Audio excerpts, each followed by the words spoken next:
su amor y lealtad.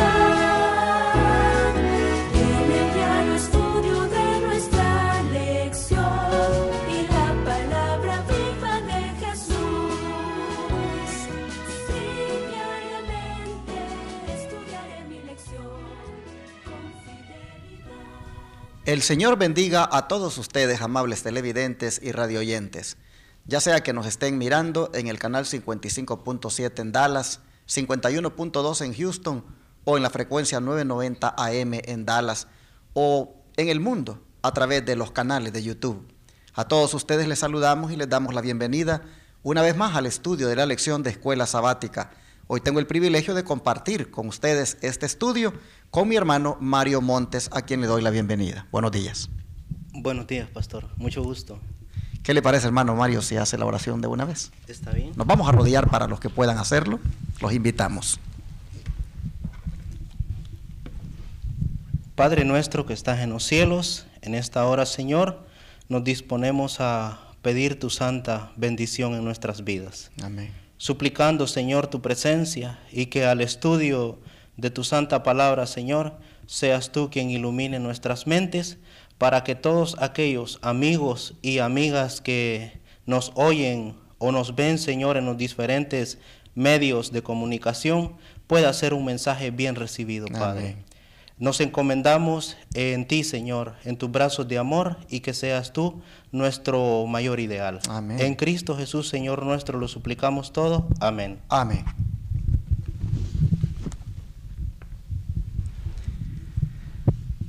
Ayer nosotros vimos cómo un pueblo tan desagradecido con su líder le propuso mejor que le buscara un rey para que lo gobernara, y de esa manera despreciaban todo su excelente trabajo que había hecho con ellos. Hoy nosotros vamos a ver quién realmente debe ser nuestro rey, porque lo que esto propusieron fue que querían un rey. ¿Sería esa una buena decisión? Lo miraremos y sacaremos al final la conclusión de quién verdaderamente debe ser el rey del pueblo de Dios. ¿Cómo el Señor le ordenó a Samuel que respondiera a la demanda del pueblo de que quería un rey? Bueno, nosotros podemos contestar esta pregunta de acuerdo a lo que dice la Sagrada Escritura.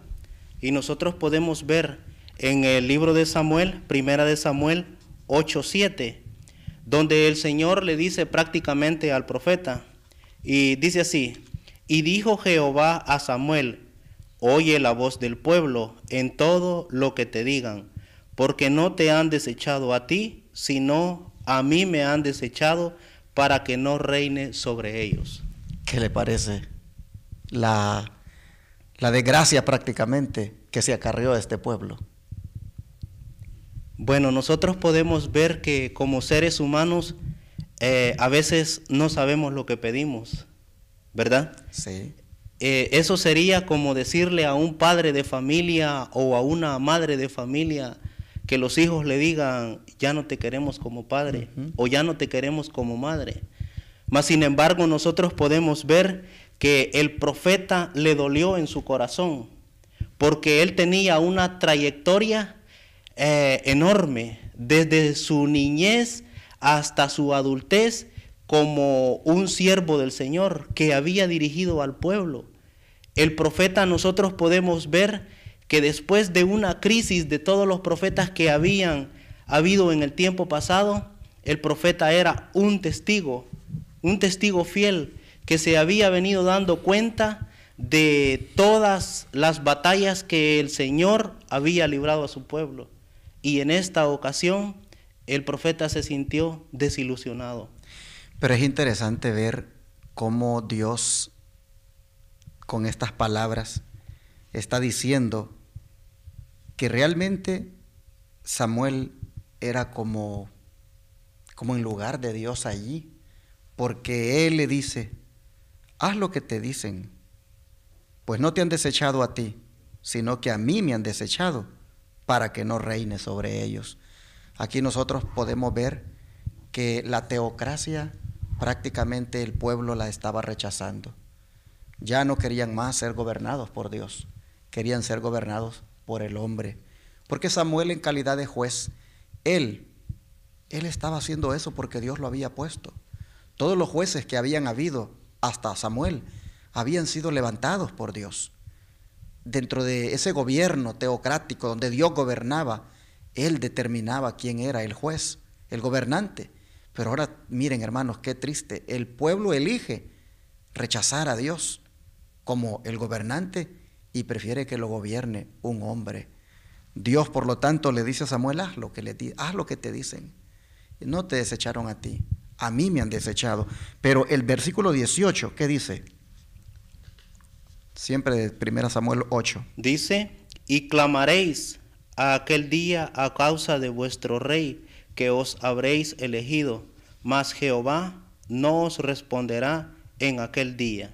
Qué lamentable, porque a partir de aquel momento que ellos hacían esa elección equivocada, prácticamente perdían el privilegio de que Dios les oyera cuando surgieran situaciones difíciles.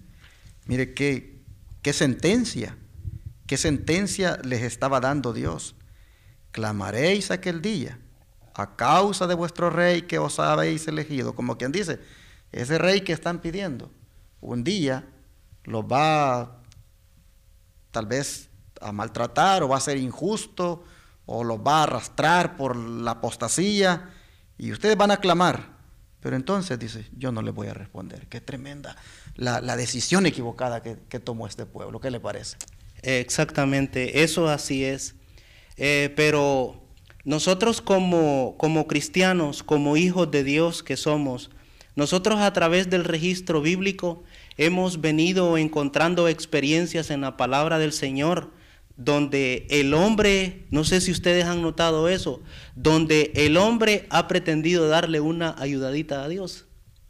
Y a mí me parece que eso es lo que está sucediendo en este caso, cuando los israelitas empiezan a pedir a un rey como gobernante para que los gobierne al igual que las otras naciones de sus alrededores.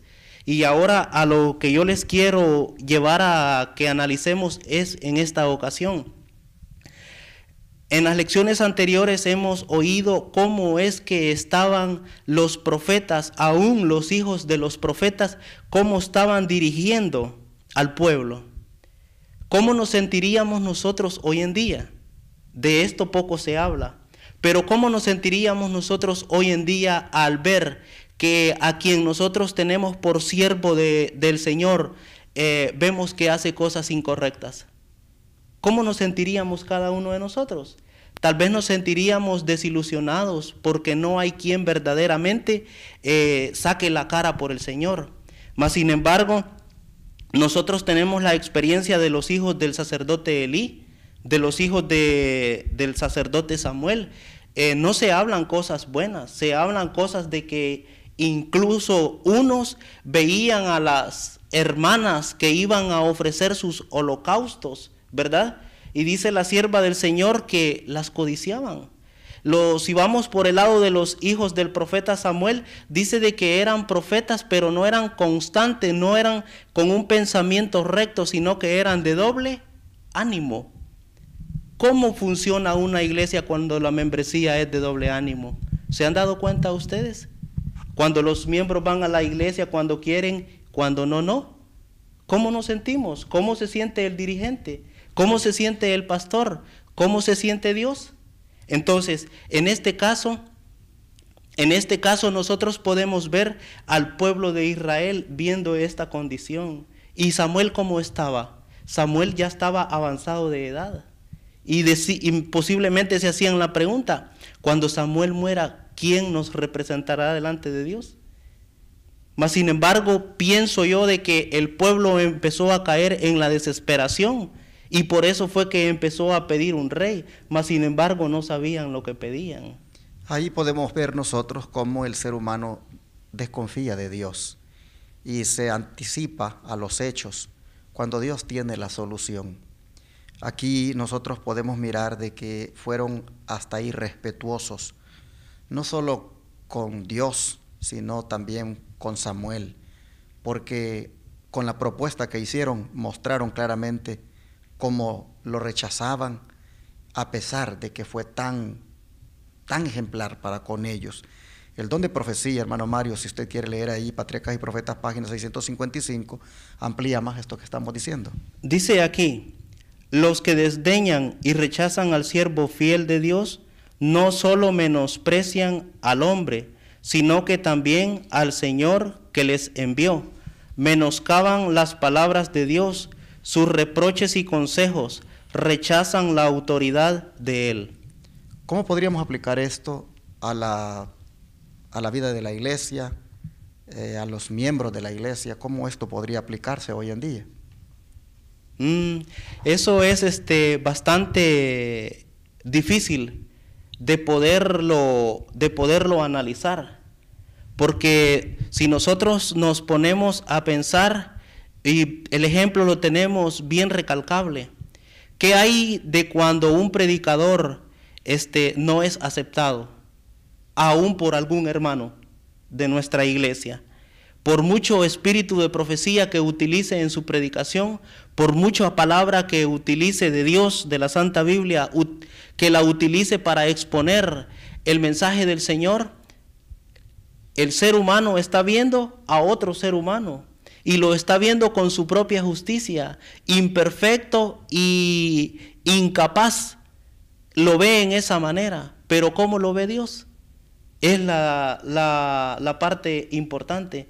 Cómo Dios ve al mensajero, a tal grado de que nosotros deberíamos ver que quien dé el mensaje, aún en la iglesia, no importa quién lo dé, sino que Dios lo está utilizando, Dios le ha encomendado ese mensaje para que nosotros lo atesoremos. Bueno, esto es una manera, hermanos, práctica de aplicar la actitud negativa que hizo el pueblo en cuanto al rechazo que hicieron de Samuel. Hoy se hace de esta manera, como el hermano acaba de decir y como el don profético lo dice aquí, cuando se desdeña, cuando se rechaza a un fiel siervo de Dios por los mensajes tal vez que proclama, que predica, por los reproches, por los consejos, como el pueblo rechaza la autoridad de él. Aquí me gustaría a mí hacer un llamado a todos los feligreses. Hermano, hermana, tú que me estás mirando allí frente a la pantalla de tu televisor o en la computadora, mira, hay que tener cuidado cuando Dios nos habla a través de un siervo. No ponernos solamente porque nos golpea a nosotros mismos, solamente porque nos dice las verdades a nosotros. No nos pongamos, hermanos, a ver de menos ese mensajero, a rechazar el mensaje, porque en alguna forma estamos rechazando a Dios. Nosotros podemos ver que en la actitud que hizo el pueblo o que tuvo el pueblo para con Samuel en aquel día, pues prácticamente se está repitiendo hoy en las iglesias. ¿Cuántos predicadores que tal vez el Señor utiliza para hablarle a la iglesia y trae los reproches y los consejos basados en la Biblia y el don profético, pues son rechazados por el pueblo y ya no más se les quiere dar la oportunidad, sencillamente porque no gustan, no agradan? Uno debe tener cuidado, hermanos, de no caer en eso, porque podríamos estar cometiendo el mismo error que hizo el pueblo de Israel. Pero hay un principio, hermano Mario, hay un principio que valdría la pena que analizáramos, y es este. Dice, ¿qué principio externo quiere Dios que obtengamos de esa experiencia, de lo que pasó con el pueblo de Israel y Samuel? ¿Qué principio externo quiere Dios que obtengamos de esa experiencia, tal como es explicado a través de profetas posteriores, como el caso de Oseas y Ezequiel? Veamos Oseas 13:11. Dice, te di rey en mi furor y te lo quité en mi ira. Eso es lo que nosotros podemos ver en el libro de Oseas. ¿Y cómo usted interpreta esas palabras? Nosotros podemos ver de que para Dios no fue agradable que el pueblo lo desechara como su dirigente, ¿verdad?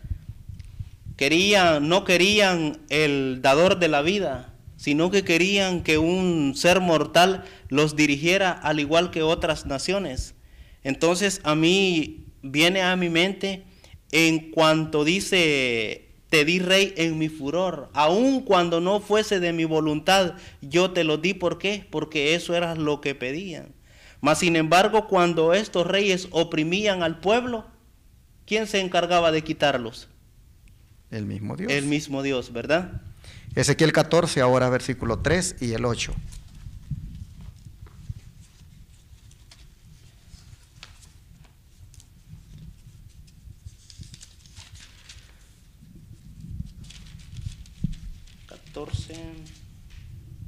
El verso 3 y luego se salta a leer el 8. Dice, es Ezequiel. Sí, Ezequiel 14, verso 3. Está aquí. Dice, hijo de hombre, estos hombres han puesto sus ídolos en su corazón y han establecido el tropiezo de su maldad delante de su rostro. ¿Acaso he de ser yo en modo alguno consultado por ellos? Aquí ustedes pueden ver que es una referencia a los líderes, es una referencia a los dirigentes de la iglesia, como estos tienen ídolos en su corazón, han puesto como tropiezo la maldad y ahora vienen a consultar a Dios. El Señor dice, ¿cómo es posible que hagan esto? Pero bueno, vamos a ver lo que dice el verso 8. El verso 8 dice, y pondré mi rostro contra aquel hombre, y le pondré por señal y por escarmiento, y lo cortaré de en medio de mi pueblo, y sabréis que yo soy Jehová. Qué interesante, porque nosotros vemos que cuando el dirigente escoge el camino de la idolatría, cuando el líder del pueblo de Dios escoge la apostasía, pierde su tiempo en consultar a Dios, porque Dios dice, no le responde. Y lamentablemente eso sucedió con el pueblo de Israel a nivel de reyes, a nivel de ancianos, y también puede suceder en este tiempo a nivel de ancianos de iglesia, pastores o cualquier otro tipo de líder. Debemos ver de que el principio que Dios quiere que obtengamos es que si vamos a andar en la desobediencia, en la idolatría, en la apostasía, de más es que busquemos su rostro para consultarle. Aquí el Señor, nosotros vemos que predice lo que harían muchos líderes y que sin embargo el Señor no les tomaría en cuenta, ni su proceder, ni mucho menos les oiría. Y el don profético amplía esto, hermano, si gusta usted compartir. Dice así, esto lo podemos ver. El Señor había predicho por medio de sus profetas que Israel sería gobernado por un rey, pero de ello no se desprende que esta forma de gobierno fuera la mejor para ellos o según su voluntad.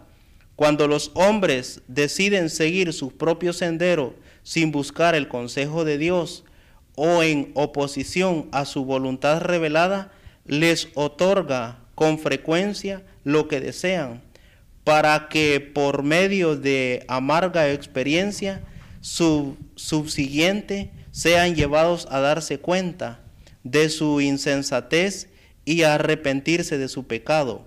El orgullo y la sabiduría de los hombres constituyen una guía peligrosa. Lo que el corazón ansía en contradicción a la voluntad de Dios resultará al fin una maldición más bien que una bendición. Pero mire qué importante es este punto. Cuando los hombres deciden seguir su propio sendero sin buscar el consejo de Dios o en oposición a su voluntad revelada, les otorga con frecuencia lo que piden, para que por medio de la amarga experiencia subsiguiente sean llevados a darse cuenta de su insensatez y arrepentirse de su pecado. Israel, eso fue lo que sucedió, experimentó por su propia cuenta cuán insensato fue al haber elegido equivocadamente que se les pusiera un rey, porque esos mismos reyes se encargaron de arrastrarlos al pecado, a la apostasía, a la idolatría. tenemos casos allí en la Biblia bien explícitos, como por ejemplo lo que ocurrió en los días de Salomón y de otros reyes más. Así que nosotros vemos que lamentablemente a veces Dios, hermanos, va a permitir y va a concedernos ciertas cosas por nuestra insistencia, pero solamente para que nos demos cuenta en el siguiente paso cuán insensatos fuimos, como en esta ocasión lo fue el pueblo de Israel. Pero después que Saúl, porque ese fue el rey que se designó, ese fue el rey que se escogió después que el pueblo lo pidió, después que Saúl, el primer rey, fue designado, ¿cómo Dios, dice, trató misericordiosamente de obtener lo mejor de aquella situación? Según 1 Samuel 10, 1 y 6 y 9. Dice así: tomando entonces Samuel una redoma de aceite, la derramó sobre la cabeza y lo besó y le dijo: ¿no te ha ungido Jehová por príncipe sobre el pueblo de Israel? Dice el 6. El 6 dice: entonces el Espíritu de Jehová vendrá sobre ti con poder y profetizarás con ellos y serás mudado en otro hombre. Y dice el 9: aconteció luego que al volver él la espalda para apartarse de Samuel, le mudó Dios su corazón, y todas estas señales acontecieron en aquel día. Usted puede ver de que a pesar de que fue equivocada la decisión, de todas maneras el Señor en su misericordia busca que ese hombre que han escogido, pues que el corazón de él sea transformado. Y Dios trabaja con él para que el corazón de él se convierta a Dios. Y mire todo lo que, según Samuel el profeta le dijo que hiciera o que le ocurriría, exactamente así le ocurrió, porque Dios estaba obrando.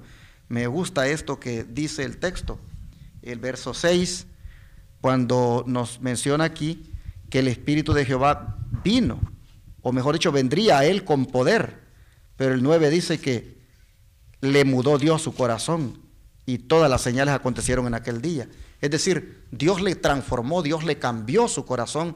Dios, a pesar de la decisión equivocada que había hecho el pueblo, todavía trabaja con su rey para transformarlo, para cambiarlo, para que haga bien las cosas, a pesar de la equivocación del pueblo. Exactamente. Y también lo que podemos ver ahí es de que a pesar de que el pueblo está rechazando a Dios, que ya no lo quiere más por rey, nosotros podemos ver de que Dios todavía está buscando que el que va a ocupar ese lugar sea dirigido por él, para que al pueblo no le vaya tan mal, ¿verdad? Sino que Dios siempre quiere bendecirlo. Por eso dice que a pesar de todo, Él misericordiosamente trató de obtener lo mejor de aquella situación, haciendo esos cambios en el corazón del rey que se había ahora pues elegido. Pero capítulo 15, verso 17, ¿qué nos dice de aquí de 1 Samuel? El 15:17 dice: y dijo Samuel: aunque eras pequeño en tus propios ojos, no has sido hecho jefe de las tribus de Israel, y Jehová te ha ungido por rey sobre Israel.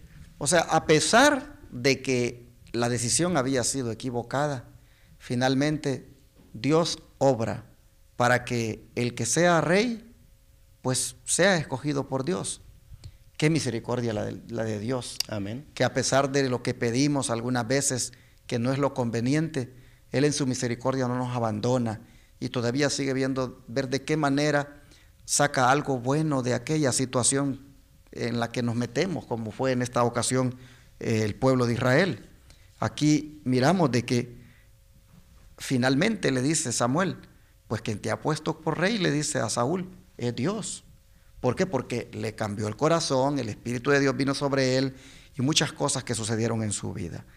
Bueno, ¿qué fue Dios finalmente forzado a hacer con ese rey? Porque a pesar de que finalmente Dios lo pone, le cambia el corazón, le pone su espíritu, parece que según la palabra de Dios ese rey se apartó, hermanos, del camino de Dios. No quería ser gobernado tampoco él por Dios. Y entonces finalmente Dios se ve forzado a hacer algo con él. ¿Qué fue lo que sucedió? 1 Samuel 13:14. Mas ahora tu reino no será duradero. Jehová se ha buscado un varón conforme a su corazón, al cual Jehová ha designado para que sea príncipe sobre su pueblo, por cuanto tú no has guardado lo que Jehová te mandó. ¿Qué le parece? Prácticamente le está ahora pues haciéndolo a un lado. ¿Por qué? Porque ha seguido él en su desobediencia. Le dice, no será más duradero tu reino. Jehová se ha buscado un varón conforme a su corazón. Y ya sabemos que aquí estaba anticipándose quién sería, que sería David. Así que nosotros miramos que Dios finalmente elige quitar a ese rey por cuanto no se quiere dejar guiar por el Señor. Pero mire qué palabras más sigue diciendo Dios. Vamos a leer 1 Samuel 15, versículos 22 y 23.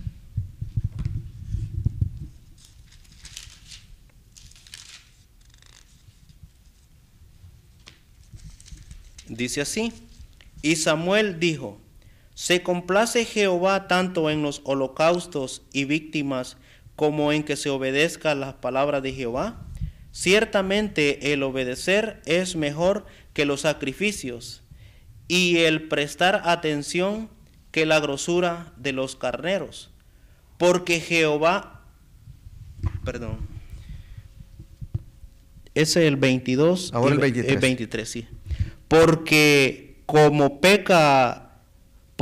pecado de adivinación es la rebelión, y como ídolos e idolatría la obstinación. Por cuanto tú desechaste la palabra de Jehová, él también te ha desechado para que no seas rey. Qué triste, qué lamentable, ¿verdad? ¿En qué termina todo? Al final con ese primer rey, porque pues tristemente no quiere hacer la voluntad del Señor. Esto nos dice cómo también nosotros finalmente pues podríamos ser rechazados, hermanos, si insistimos en esa rebelión, si insistimos en esa manera de vivir desagradable delante del Señor. Dios también a nosotros nos ha dado su Santo Espíritu, nos ha dado su unción como sus hijos, y por lo tanto debemos corresponder a Dios en una manera de vivir. Esto es algo que deberíamos hacer una reflexión muy profunda en cuanto a este rechazo que finalmente Dios hace del primer rey de Israel. Y Hechos 13, 20 y 22, a ver qué nos dice.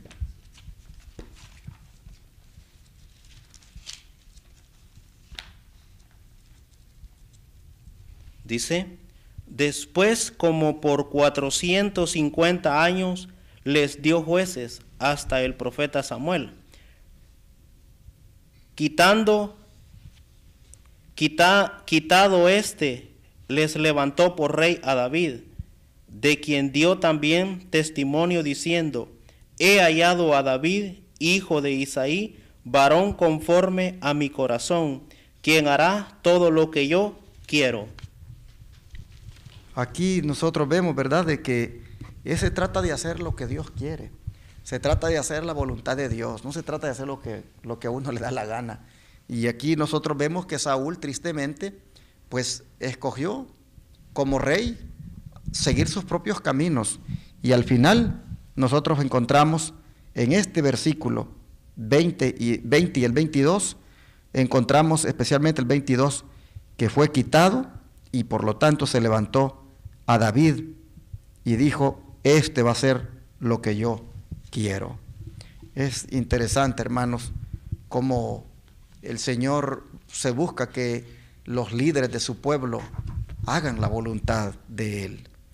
Y cómo Él gobierna a su pueblo hoy, porque pues estamos en una época distinta donde no existe más monarquía en el pueblo de Dios, pero ¿qué tipo de gobierno existe ahora en la iglesia? Vamos a leer Efesios 4, 11 y 16.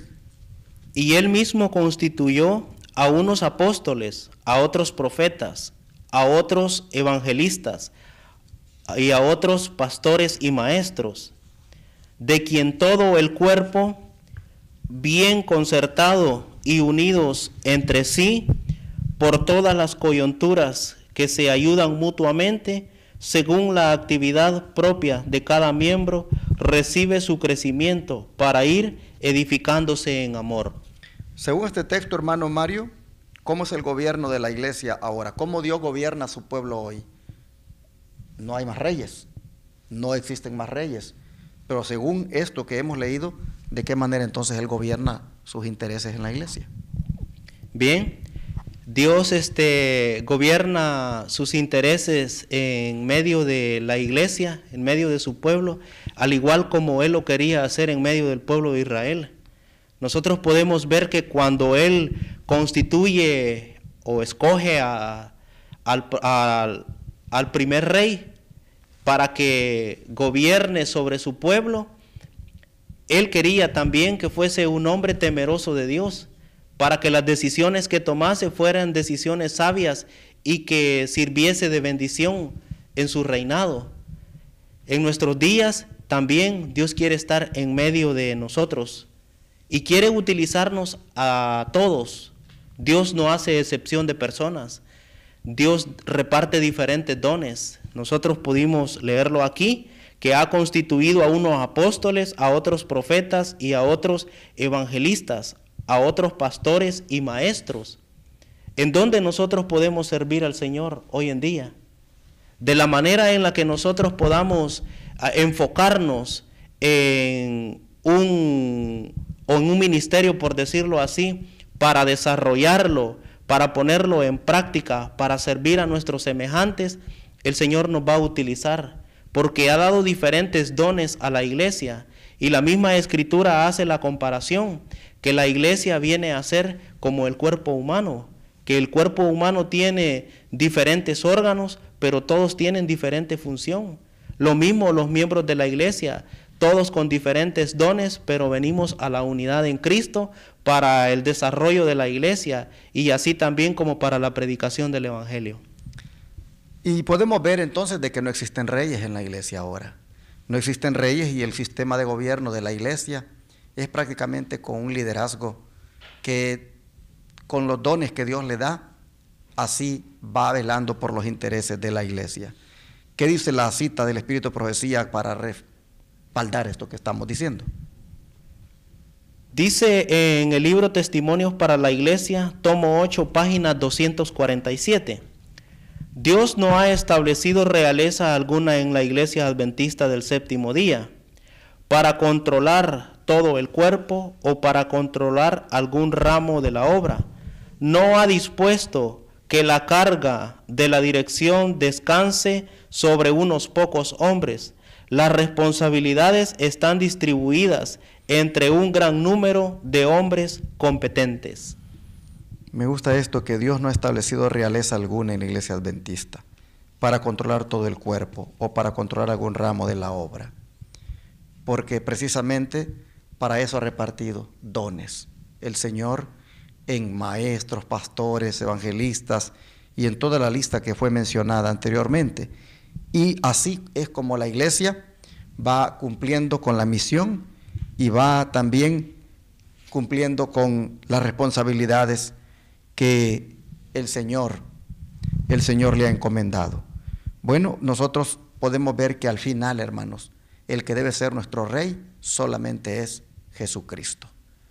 Tristemente el pueblo eligió poner la confianza en el hombre, eligió de que el hombre le dictara o le mostrara el camino, cuando verdaderamente es Dios el único que puede hacerlo y que debe hacerlo.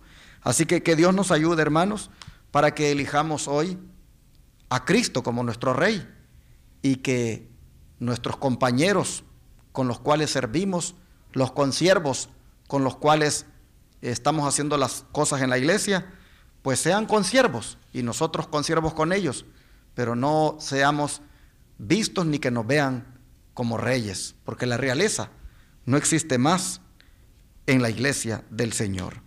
Bueno, damos gracias a Dios una vez más por esta exhortación que Dios nos hace y que nosotros tengamos cuidado en cuanto a lo que pedimos. ¿Qué le parece si oramos para terminar? Amén. Vamos a arrodillarnos para orar. Y ahora, Señor, nosotros hemos visto cómo tú nos enseñas de ser sabios en cuanto a lo que pedimos. Y sobre todo, Señor, cuando se trata del liderazgo de la iglesia. Cómo deberíamos de estar agradecidos con los siervos fieles que están haciendo el ministerio y que más bien deberíamos apoyarlos y no estar haciendo propuestas necias, insensatas como la que hizo Israel aquel día en cuanto a Samuel. Padre, te agradecemos porque nos amonestas en cuanto a que al final el rey, la cabeza principal de la iglesia, se llama Jesucristo, y a Él debemos asegurarnos que en todo lo que hagamos, Él nos guíe y nos indique el camino. Gracias, Señor, te damos por esta lección. Ayúdanos, Señor, para no caer en los errores del pueblo de Israel y más bien seguir haciendo lo que tú mandas y respetando a aquellos siervos que eficientemente hacen su trabajo y que los has dejado allí para que sean nuestro ejemplo y nuestra guía. Gracias, Padre, por tu palabra, en el nombre de Jesús. Amén. Amén.